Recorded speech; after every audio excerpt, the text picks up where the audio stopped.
వాడతారనమాట. మిమ్మల్ని ఇంటర్వ్యూ అని పిలవటం ఎంత లేట్ ఓకే. ఇది కొంచెం ఓకే. రెడీమేడ్. సో, సక్సెస్‌ఫుల్‌గా ఇన్ని ఇయర్స్ మ్యారేజ్ లైఫ్‌ని లీడ్ చేశారు. సో, ఆ సక్సెస్ మంత్ర ఏంటి? కపుల్‌లో ఉండాల్సిన సక్సెస్ మంత్ర?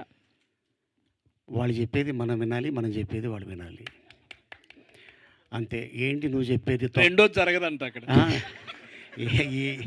ఏంటి నువ్వు చెప్పేది తొక్క అంటే మాత్రం మనం తక్కువలు చేస్తారు. బాడీ మీద తొక్క ఉండదు. అంతే.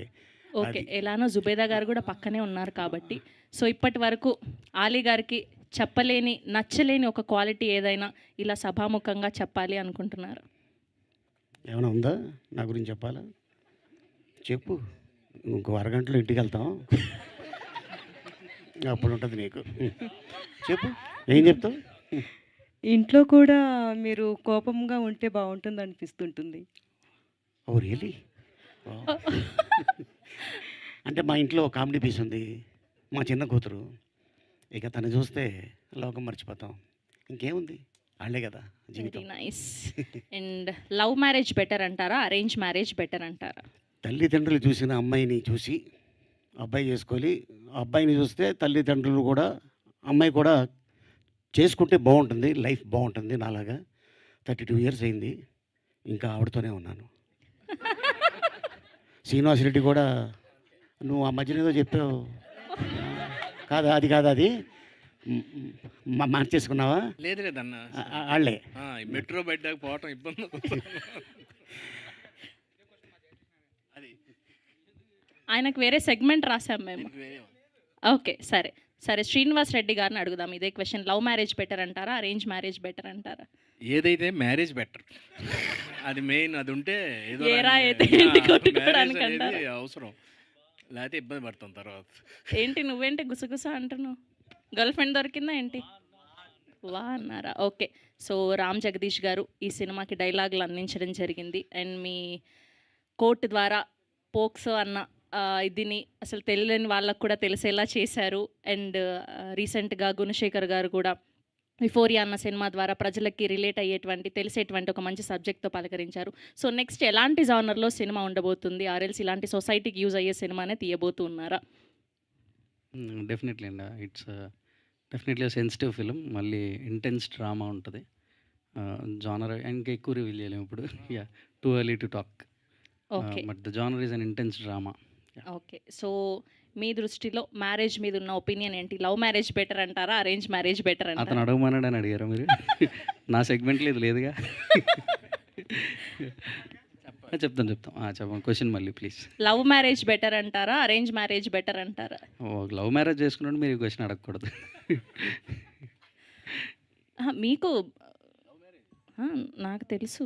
కానీ ఆయన మనసులో నుంచి ఏదైనా మాట వస్తుందా? మాకు థంబ్‌నెయిల్ కావాలి యూట్యూబ్ ఇప్పుడు కోసం నేను ఏదైనా లవ్ మ్యారేజ్ చెప్తారా? చేసుకుని అరేంజ్ మ్యారేజ్ బెటర్ అన్నాను అనుకోండి, ఎలా ఉంటుంది? అనలేం కదా. So so, love definitely marriage better అంటారు. ఎవరికి ఏది కుదిరితే అది బెటర్ అండి. అంతే. మనకి ఏది పాసిబుల్ అయితే అది మంచిది. ఓకే. అంతే. లవ్ సెట్ అవ్వనోడికి అరేంజ్డ్ మ్యారేజ్ మంచిది, లవ్ సెట్ అయితే లవ్ మంచిది. అంతే. అబ్బా! ఏం చెప్పారు సార్. ఆకిస్ పాక్ పాకీజాక్ అన్నట్టు. Thank you. సో, దీప్షిక గారు. మ్యారేజే అంతే కదండి. ఓకే.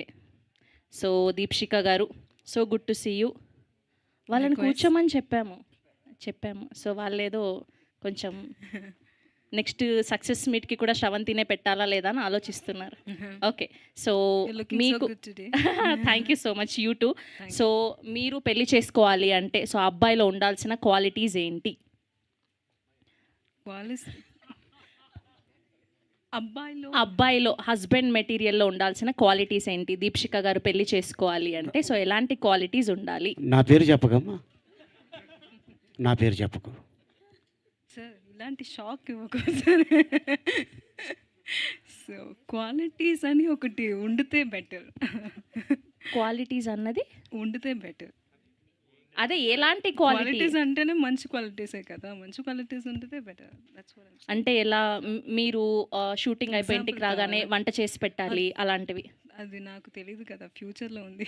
అదే ఎలాంటి క్వాలిటీస్ ఉండాలి అని అనుకుంటున్నారు అని? ఫ్యూచర్ అంటే- హస్బెండ్ ఇలా ఉంటే బాగుండు, కేరింగ్గా ఉండాలి, అరెల్స్ నిజాయితీగా ఉండాలి, అరెల్స్ నేను షాపింగ్కి ఎప్పుడు వెళ్ళినా నన్ను అడగకూడదు, ఇలాంటివి ఉంటాయి కదా. ఆ,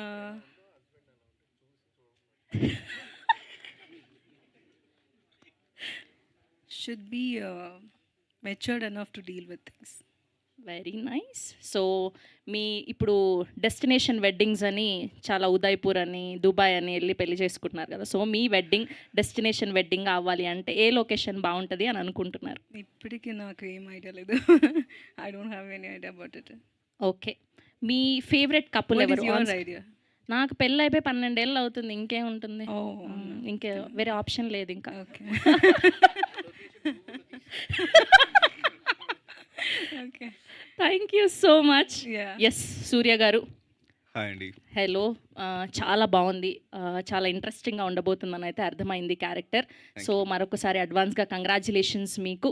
సో వైఫ్ మెటీరియల్లో ఉండాల్సిన క్వాలిటీస్ ఏంటి? యాజ్ ఎ వైఫ్గా మీకు రావాలి అంటే ఎలాంటి క్వాలిటీస్ ఉండాలి?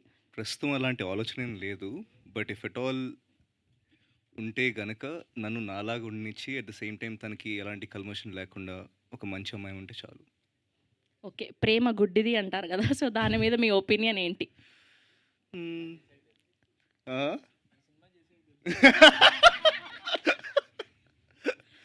నో అండి, I think love is so pure that మనకి నిజంగా అన్కండిషనల్గా ఏమైనా లవ్ చేస్తే వాళ్ళు ఎలా ఉన్నా సరే మనం పట్టించుకోం, జస్ట్ ప్రేమిస్తాం అంతే. సో అలాంటి దాన్ని గుడ్డిదాన్ని ఎలా అంటాం, చాలా బ్యూటిఫుల్ థింగ్ అది. కరెక్టే. సో మా ఆయనని చాలా ఫ్రీడమ్తో వదిలిపెట్టేశాను. ఇలా ప్రతిరోజు ప్రసాద్ ల్యాబ్స్ అని దస్పలా అని తిరుగుతూ ఉన్నాను నేను. Thank you, thank you so much అందరికీ కూడా. సో ముందుగా ఇప్పుడు మా రామ్ జగదీష్ గారిని సాధారణంగా వేదిక మీదకి ఆహ్వానం పలికేస్తున్నాం. సో ఈ సినిమాకి డైలాగ్స్ అందించి కోర్టు వంటి బ్లాక్ బస్టర్ని మనకు అందించినటువంటి మా director and writer Ram Jagadish గారిని మాట్లాడవలసిందిగా రిక్వెస్ట్ చేస్తూ ఉన్నాం.